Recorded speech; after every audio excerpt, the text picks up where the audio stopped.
కష్టం కలిగింది, ఒకటి తిట్టబోతున్నాడు మనం ఏదో అకారణంగా.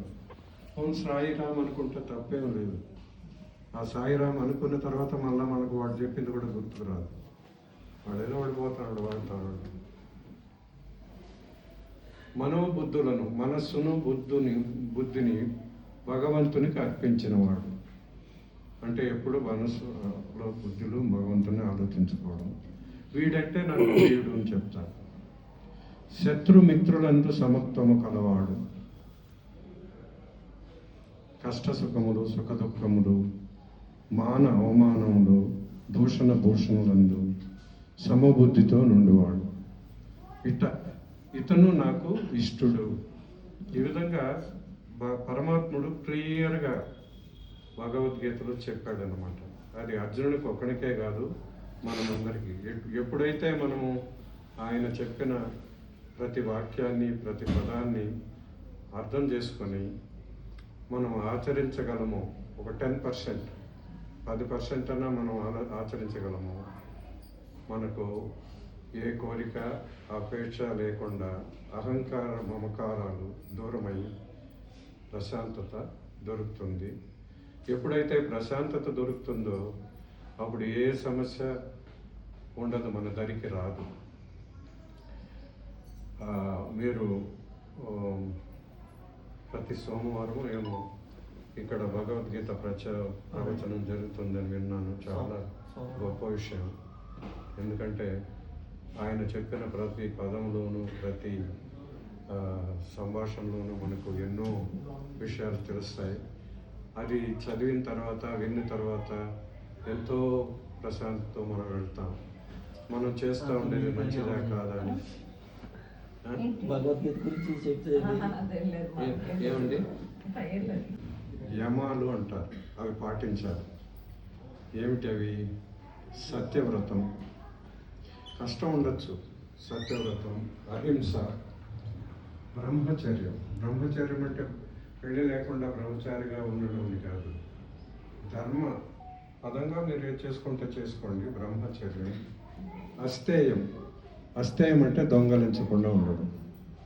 అపరిగ్రహం, ఊరక వేరే వాళ్ళ దగ్గర ఆశించేదో తీసుకోవడం. ఈ 5 పూర్తిగా మనం పాటిస్తే అవి యమాలు అని అంటారు. యమాలు అంటే ఖచ్చితంగా చేయవలసింది, మనం చేయవలసింది. అదేవిధంగా నియమాలు కూడా పెద్దలు వేదాలలో డిఫైన్ చేశారు. నియమాలు ఏమిటంటే దేహాన్ని పరిశుభ్రంగా పెట్టుకోవడం, మనస్సును, ఇందాక చెప్పాను, మనస్సును పరిశుద్ధంగా ఉంచుకోవడం, కల్మషం లేకుండా మంచిది. తపస్సు అంటే అడవుల్లోకి పోయి పెద్ద పెద్ద మునులు, ఋషులు మాదిరి తపస్సు చేయమని కాదు ఆయన ఉద్దేశం. మన ఇంద్రియాలను నియంత్రించి భగవంతుని మీద మన మనస్సును లగ్నం చేసి ఆధ్యాత్మికంగా చేసే ధ్యానం. ఆ విధంగా చేసుకుంటే చాలు, అది తపస్సు. ఎందుకంటే ప్రతి ఒక్కరూ అడవులకు పోయి చేయలేరు. మనకు సంసారాలు అన్నీ ఉన్నాయి, ఎన్నో చేయవలసినవి ఉన్నాయి. సో ఇది తపస్సు. శాస్త్ర పారాయణం మీరు చేస్తూ ఉండేది. మీరు సత్సంగం సాయిబాబా గురించి చదువుకుంటున్నారు, తర్వాత భగవద్గీత చేస్తూ శాస్త్ర పారాయణం, వేదాలు, భారతం, రామాయణం, భగవద్గీత, భాగవతం ఇవి చదువుకోవడం. తర్వాత శాస్త్ర పారాయణం చెప్పాను కదా, భగవద్ ఆరాధన, భగవంతుని పూజించడం. సో ఇవి నియమాలు ప్రతి ఒక్కరికి. అగ్ని పృథ్వీ వాయు జలాకాశములు, ఓంకార శ్రీ సాయి స్వరూపాలు,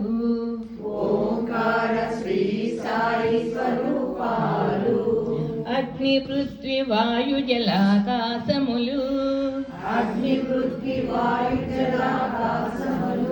నిరాకార సత్యతత్వ ప్రదర్శితాలు,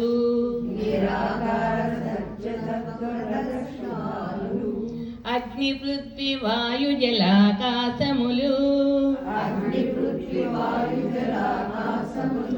మహోన్నతి పంచ సత్య నిదర్శనాలు మహోన్నతి పంచతత్వ నిదర్శనాలు అగ్ని పృథ్వీ వాయు జలాకాశములు అగ్ని పృథ్వీ వాయు జలాకాశములు ఆత్మ విశ్వాస ఉల్లాస సల్లాప సలాపాలు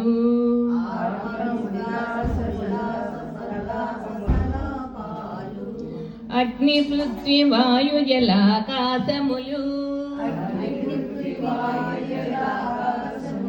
ఇదే మా అనుసరణాభివందనములు